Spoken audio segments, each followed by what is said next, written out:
হয় পৌৰসভা নিৰ্বাচনৰ দিন চমু চাপি অহাৰ লগে লগে তিয়কৰ বিভিন্ন পৌৰসভাৰ যিসমূহ ৱাৰ্ড আছে 10টা ৱাৰ্ড সেই 10টা ৱাৰ্ডে বিভিন্ন ৰাজনৈতিক দলে বিভিন্ন ধৰণৰ প্ৰচাৰ কাৰ্য চলাইছে ব্যতিক্ৰম নহয় বিজেপি দলেও তেখেতলোকে পোনপটীয়াভাৱে 6টাকৈ ৱাৰ্ডত তেখেতলোকে প্ৰাৰ্থিত্ব আগবঢ়াইছে আৰু এটা ৱাৰ্ডত তেখেতলোকৰ সমৰ্থিত প্ৰাৰ্থী তেওঁলোকে আগবঢ়াইছে আৰু এই যি 6টা ৱাৰ্ড আৰু এই যি সমৰ্থিত এই সৰ্বমুঠ তেওঁলোকে 7টা ৱাৰ্ডত তেখেতলোকে প্ৰাৰ্থিত্ব আগবঢ়াইছে আৰু এই প্ৰাৰ্থিত্ব আগবঢ়োৱা লোকসকলক উঠা জনাবৰ কাৰণে আৰু তেখেতলোকৰ হৈ প্ৰচাৰ চলাবৰ কাৰণে মৰাণৰ যি আছিলে বিধায়ক আছে চকল গগৈ ডাঙৰ আমি দেখো যে যোৱাকালিৰ পৰা আপুনি সৰ্বমুঠ এতিয়ালৈকে বৰ্তমানকৈ 6খন মিটিং হৈছে আৰু এখন মিটিং বাকী আছে কেনেকুৱা দেখিছে এইটো আপুনি নিশ্চিন্ত থাকক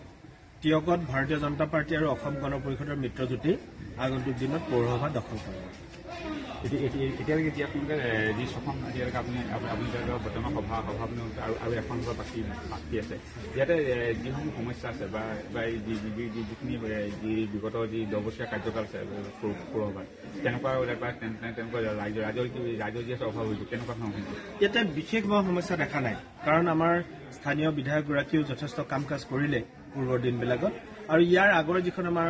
তিয়ক নগৰ সমিতি আছিলে তিয়ক নগৰ সমিতিয়েও আমাৰ ৰফিক জামান ডাঙৰীয়াৰ নেতৃত্বত আছিলে তেখেতেও যথেষ্টখিনি কাম কৰাৰ প্ৰয়াস কৰিছিল কিন্তু সেই সময়ত অলপ চৰকাৰৰ টকা পইচাৰ অসুবিধাৰ কাৰণে আৰু যোৱা 2 বছৰতো কৰোনা আৰু কিবা কিবি কাৰণত প্ৰায় অচল হৈ গৈছিল তো তেনে সময়ত কাম কৰা কিছু অলপ পিছুৱাই থাকিলে কিন্তু এইবাৰ মই যিখিনি অধ্যয়ন কৰি অঞ্চলবিলাক ঘূৰি পকি এটাই চালো যে বিশেষ সমস্যা নাই প্ৰায়খিনি মূল পথ হৈ গৈছে উপপথ 2-4টা আছে উপপথকেইটা এতিয়া নিৰ্মাণ কৰিবৰ কাৰণে আমি আগন্তুক দিনত পৌৰসভা দখল কৰাৰ পাছতে আমাৰ দলে ষ্ট্ৰেটেজি বনাব মূলতঃ আমি 3টা বিষয়ৰ ওপৰত গুৰুত্ব দিব খুজিছো পৌৰসভা এলেকাত এটা হ'ল যে উপপথবিলাক আমি নিৰ্মাণ কৰাব লাগিব পকী কৰি যিখিনি আছে পকী কৰি নিৰ্মাণ কৰিম 2 নম্বৰ বিষয় হৈছে যে যিবোৰ এলেকাত কৃত্ৰিম বানপানী হয় বৰষুণৰ বতৰত বা অন্যান্য মানে প্ৰাকৃতিক কাৰণত যিখিনি কৃত্ৰিম বানপানী হয় এই কৃত্ৰিম বানপানী হোৱা পানীখিনিক নিষ্কাশন কৰিবৰ কাৰণে নলা নৰ্দমাৰ যিটো বৈজ্ঞানিক ব্যৱস্থা এই বৈজ্ঞানিক ব্যৱস্থাটো আমি কৰাব লাগিব আগন্তুক দিনত আৰু সেইখিনি কাৰণে ইতিমধ্যে আমাৰ ইয়াৰ এলেকাৰ দলৰ কৰ্মীসকলে ইতিমধ্যে প্লেন চক আউট কৰিছে তাৰ উপৰিও আমি আৰু এটা কথা সংকল্প লৈছো যে এই পৌৰ এলেকাত থকা যিমানখিনি ঠাই আছে ৰাস্তা পদূলি আছে তিনিআলি আছে অলিগলি আছে সেইবিলাক অলপ পোহৰ কৰি ৰাখিব খুজিছো যে আগন্তুক দিনত আমি পৌৰসভা এলেকাত সোলাৰ লাইট দি পেলাই বিজুলী বাতি দিলে মানে মিটাৰটো ঘূৰি থাকে পইচা বহুত দিব লাগে পাছত মানে পৌৰসভাই দিব নোৱাৰা হৈ যায় তেওঁলোকৰ উপাৰ্জনটো কম থাকে গতিকে বিল দিব নোৱাৰে কিন্তু আমি সৌৰ শক্তিয়ে চলাম যাতে কোনো বিলেই ভৰিব নালাগে সেইকাৰণে এইটো এটা সংকল্প লৈছো আমাৰ সিদ্ধান্ত হৈছে আমাৰ দলৰ মজিয়াত যে আগন্তুক দিনত যদি আমি মিত্ৰজোঁটৰ পৌৰসভা গঠন কৰোঁ তেতিয়াহ'লে আমি পোহৰৰ ব্যৱস্থা কৰিম যাতে ৰাতি কোনো মানুহে ভয় আৰু শংকাত ওলোৱা সময়ত যাতে কাৰো বাধা হ'ব নালাগে সেইখিনি আৰু এটা কথা যে আপোনালোকে পোনপটীয়াভাৱে চৰকাৰে প্ৰাৰ্থী দিছে আৰু এজনক সমৰ্থিত আমাৰ মানে 7জনৰ ভিতৰত আমাৰ 7জনে জিকিব এইটো একেবাৰে নিশ্চিত আমি 2-এটা সমস্ত মানে ৱাৰ্ডত অকণমান মানে দুৰ্বলতা আছে আৰু আমাৰ হাতত এতিয়া 8-9 দিন সময় আছে আমি সেই দুৰ্বলতাখিনি আমি নাইকিয়া কৰি এটা সবল স্থিতিত আমি লৈ যাম আৰু ভাৰতীয় জনতা পাৰ্টিৰ বিপক্ষে আৰু এতিয়া কোনো নাই গাঁৱৰ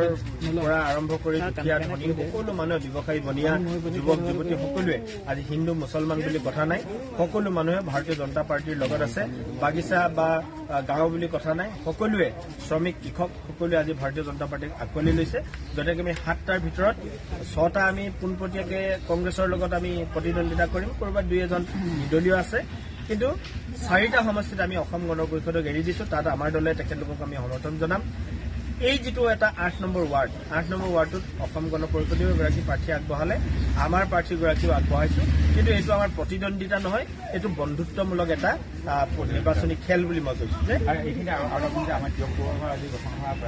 তিয়ক নগৰ সমিতি আছিলে এতিয়া তিয়ক পৌৰসভা আছে 10 বছৰ হ'ল কিন্তু 10 বছৰ পৌৰসভাত এখনো মাষ্টাৰ প্লেন নহ'ল তিয়কখনক কেনেকৈ উন্নত কৰিলে আৰু ইয়াৰ যিটো ড্ৰেইনেজ চিষ্টেম আটাইতকৈ তিয়কৰ আটাইতকৈ ডাঙৰ সমস্যা যে ইয়াৰ কেৱল ড্ৰেইনেজ চিষ্টেম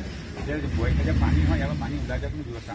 নাই সেইকাৰণে আমি নগৰ সমিতিৰ পৰা এতিয়া পৌৰসভালৈ যে ৰূপান্তৰ ঘটোৱা হৈছে নহ'লেতো আমি নগৰ সমিতি বুলি কৈ আৰু 10টা ৱাৰ্ড কৰি দিব পাৰিলোহেঁতেন কিন্তু আজি পৌৰসভালৈ কিয় ৰূপান্তৰ কৰা হৈছে সেইকাৰণে কৰা হৈছে যাতে আমি এটা মাষ্টাৰ প্লেন কৰি গোটেই এলেকাটোৰ সৰ্বাংগীন বিকাশ সৰ্বস্তৰৰ বিকাশ পানী নিষ্কাশনৰ কথাই হওক ৰাস্তা পদূলি বনোৱাই হওক নতুনকৈ মানে পোহৰ কৰাই কথাটোৱেই হওক বা পৰিষ্কাৰ পৰিচ্ছন্নতাৰ কথাই হওক ব্যৱসায়িক অন্যান্য অনুষ্ঠান প্ৰতিষ্ঠান গঢ়ি তোলাৰ ক্ষেত্ৰতেই হওক এই গোটেই কথাখিনিক এটা বিশদভাৱে আগুৱাই লৈ যাবৰ কাৰণে ইয়াক নগৰ সমিতিৰ পৰা পৌৰসভালৈ ৰূপান্তৰ ঘটোৱা হৈছে য'ত আমি কেন্দ্ৰীয় চৰকাৰৰ পৰাও অসম চৰকাৰৰ পৰাতো সাহায্য পামেই, ইয়াৰ উপৰি আমি কেন্দ্ৰীয় চৰকাৰৰ পৰাও সাহায্য পাবৰ কাৰণে সক্ষম হ'ম। গতিকে আমি মাষ্টাৰ প্লেন কৰি আমি আগন্তুক দিনৰ সমস্যাখিনি নিৰাময় কৰিব পাৰিম। হয়, ধন্যবাদ জনাইছোঁ। এটা কথা ক'ব লাগিব যে ইয়াতে যিহেতু পূৰ্বে 4টা ৱাৰ্ড আছিলে, ইয়াৰ পৰৱৰ্তী সময়ত ইয়াতে 10টা ৱাৰ্ডলৈ আচলতে ইয়াতে ৰূপান্তৰ কৰা হৈছে আৰু এই যে 10টা ৱাৰ্ড, এই 10টা ৱাৰ্ডত বৰ্তমানে 6জনকৈ প্ৰাৰ্থী বিজেপিয়ে পোনপটীয়াভাৱে ইয়াত প্ৰাৰ্থীত্ব আগবঢ়াইছে আৰু এটা ৱাৰ্ডত তেখেতলোকে সমৰ্থিত প্ৰাৰ্থী তেখেতলোকে আগবঢ়াইছে। অকণমান 7টা আৰু তেখেতে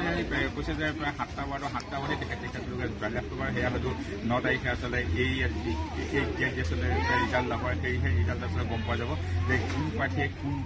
কোন ৱাৰ্ডত কিমান ভোটত জয়লাভ কৰে।